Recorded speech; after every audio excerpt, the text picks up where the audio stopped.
প্রিয় নেতৃবৃন্দ, আপনারা দেখেছেন যে এই খুনি ফ্যাসিস্ট স্বৈরাচারী হাসিনার তার বিন্দু মাত্র কোনো অনুশোচনা নাই, তার দলের একটা নেতা কর্মীরও এক বিন্দু কোনো অনুশোচনা নাই। তারা যে ধরনের গণহত্যা চালিয়েছে, গত 16 বছর যেভাবে জনগণকে নিপীড়ন, নিষ্পেষণ, অত্যাচার করেছে, তাদের অনুশোচনা নাই। বরঞ্চ এখন হাসিনা ভারতে বসে নির্দেশ দিচ্ছে আরও মানুষকে হত্যা করার জন্যে এবং আমাদের দেশকে অস্থিতিশীল করার জন্যে তারা এই নির্দেশ দিচ্ছে এবং সেগুলো বাস্তবায়ন করার চেষ্টা করছে। তো আমি শুধু আপনাদের মাঝে এতটুকু বলতে চাই যে একজন তরুণ প্রজন্মের প্রতিনিধি হিসাবে যে কোনোভাবে এই আওয়ামী লীগ এবং এই ফ্যাসিস্টদেরকে বাংলাদেশে আর কোনোদিন আমরা কোনোদিনও জীবন থাকতে পুনর্বাসন হতে দিব না, মরে গেলেও আমরা পুনর্বাসন হতে দিব না, সেটা কোনোভাবেই হবে না।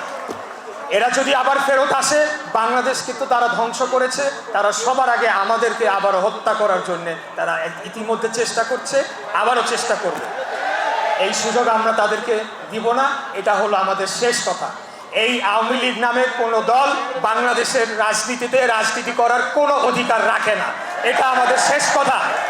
এবং তাদেরকে প্রতিহত করার জন্যে তাদের যে রয়ে যাওয়া দোসররা, যাদের বিন্দুমাত্র অনুশোচনা নাই, এখনও তারা ঘুরে বেড়াচ্ছে কিভাবে মানুষদেরকে হত্যা করবে। একজন অনলাইন অ্যাক্টিভিস্টের বাড়ি পুড়িয়ে দেওয়া হয়েছে গত রাতে। আমরা সবাই ঝুঁকির মধ্যে আছি। আমরা আপনাদের বলতে চাই, আমরা সুসংগঠিত হয়ে এদেরকে প্রতিরোধ করব এবং এদেরকে মোকাবেলা করে এই ফ্যাসিবাদী শক্তিকে চিরতরে কবর দিয়ে বাংলাদেশের মাটিতে বাংলাদেশের মানুষকে মুক্ত করে বাংলাদেশের গণতন্ত্র এগিয়ে নিয়ে যেতে হবে। নির্যাতিত জনাব তানভীর আহমেদ রবিন ভাই সহ মঞ্চে উপস্থিত কেন্দ্রীয় এবং মহানগরের সকল পর্যায়ের নেতৃবৃন্দ, আমার সামনে উপবিষ্ট ধানমন্ডি থানা বিএনপি এবং ওয়ার্ড বিএনপি এবং সকল অঙ্গ ও সহযোগী সংগঠনের নেতৃবৃন্দ, মিডিয়ার কর্মী ভাই ও বোনেরা, আসসালামু আলাইকুম। প্রিয় নেতৃবৃন্দ, আজকের এই পর্বে যেহেতু আমাদের আজকের এই মঞ্চে অত্যন্ত অভিজ্ঞ এবং অনেক জ্ঞানী গুণী বিজ্ঞ বিশ্লেষক রয়েছেন, 3 জন রয়েছেন, এটা একটা বিশেষত্ব আজকের অনুষ্ঠানের। সাধারণত এতজন বিশ্লেষক আমরা একসাথে পাই নাই এই পর্যন্ত।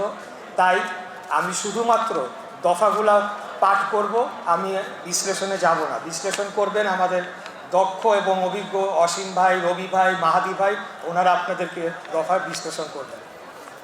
তা আমি এখন আমাদের যে 31 দফার কর্মসূচি সেটি আপনাদের সামনে উপস্থাপন করছি।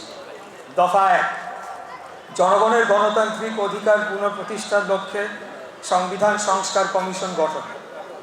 দফা 2, সম্প্রীতিমূলক রাষ্ট্রসত্তা তথা রেইনবো নেশন ও জাতীয় সমন্বয় কমিশন তথা ন্যাশনাল রিকনসিলিয়েশন কমিশন গঠন করা হবে।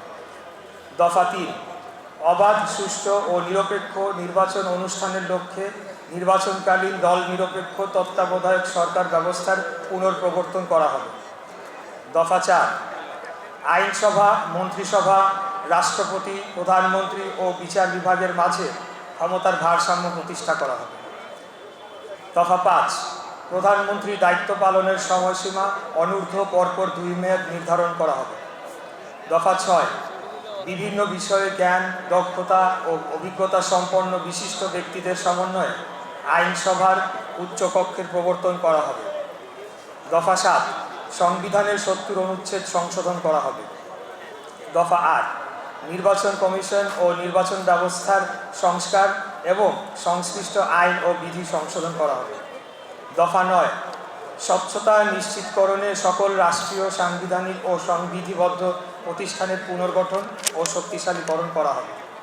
দফা 10, বর্তমান বিচার ব্যবস্থার সংস্কারের জন্য জুডিশিয়াল কমিশন গঠন, সুপ্রিম জুডিশিয়াল কাউন্সিল পুনঃপ্রবর্তন ও সংবিধানের আলোকে বিচারপতি নিয়োগ আইন প্রণয়ন করা হবে। দফা 11, গণমুখী ও জনকল্যাণমূলক প্রশাসন প্রতিষ্ঠার লক্ষ্যে প্রশাসনিক সংস্কার কমিশন গঠন করা হবে। দফা 12, মিডিয়া কমিশন গঠন করে তথ্য ও মত প্রকাশের স্বাধীনতা নিশ্চিতকরণ করা হবে। দফা 13, দুর্নীতি প্রতিরোধে দৃশ্যমান কার্যকর ব্যবস্থা গ্রহণ ও ন্যায়পাল নিয়োগ করা হবে। দফা 15, সর্বস্তরে আইনের শাসন ও মানবাধিকার প্রতিষ্ঠা করা হবে। দফা 15, আত্মনির্ভরশীল জাতীয় অর্থনীতি গড়ে তোলার লক্ষ্যে অর্থনৈতিক সংস্কার কমিশন গঠন করা হবে। দফা 16, ধর্মীয় স্বাধীনতার সর্বোচ্চ ও কার্যকর নিশ্চয়তা প্রদান করা হবে। দফা 17, মূল্যস্ফীতি ও দ্রব্যমূল্য হ্রাস বৃদ্ধির আলোকে শ্রমজীবী মানুষের ন্যায্য মজুরি নিশ্চিত করা হবে।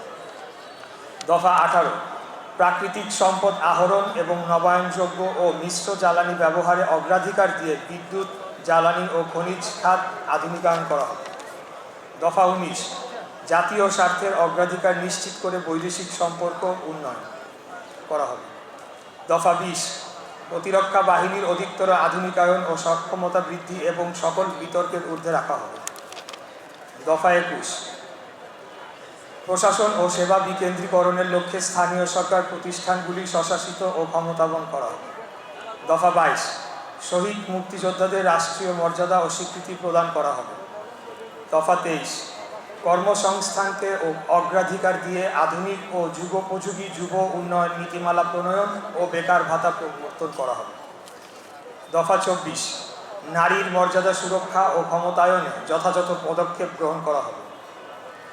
দফা 25, চাহিদা ও জ্ঞানভিত্তিক শিক্ষা ব্যবস্থা বাস্তবায়নের মাধ্যমে ভবিষ্যতের চ্যালেঞ্জ মোকাবেলায় সক্ষম শিক্ষিত জনগোষ্ঠী গড়ে তোলা হবে। দফা 26, সবার জন্য স্বাস্থ্য এবং সার্বজনীন চিকিৎসা ব্যবস্থা কার্যকর করা হবে। প্রাথমিক ও প্রতিরোধমূলক স্বাস্থ্যসেবা নিশ্চিত করার লক্ষ্যে পর্যাপ্ত সংখ্যক প্রশিক্ষিত নারী ও পুরুষ পল্লী স্বাস্থ্যকর্মীর ব্যবস্থা করা এবং সংক্রামক ও অসংক্রামক রোগের চিকিৎসা, শিক্ষা ও গবেষণা সুবিধা নিশ্চিত করা হবে। দফা 27, কৃষকের উৎপাদন ও বিপণন সুরক্ষা নিয়ে কৃষি পণ্যের ন্যায্য মূল্য নিশ্চিত করা হবে।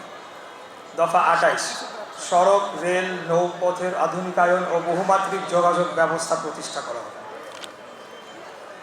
দফা 29, জলবায়ু পরিবর্তন জনিত সংকট ও প্রাকৃতিক দুর্যোগ মোকাবেলায় কার্যকর পদক্ষেপ এবং নদী শাসন ও খাল খননের উদ্যোগ গ্রহণ করা হবে। দফা 30, তথ্য ও যোগাযোগ প্রযুক্তি, মহাকাশ গবেষণা এবং আণবিক শক্তির উন্নয়ন ও সর্বোত্তম ব্যবহার নিশ্চিত করা হবে।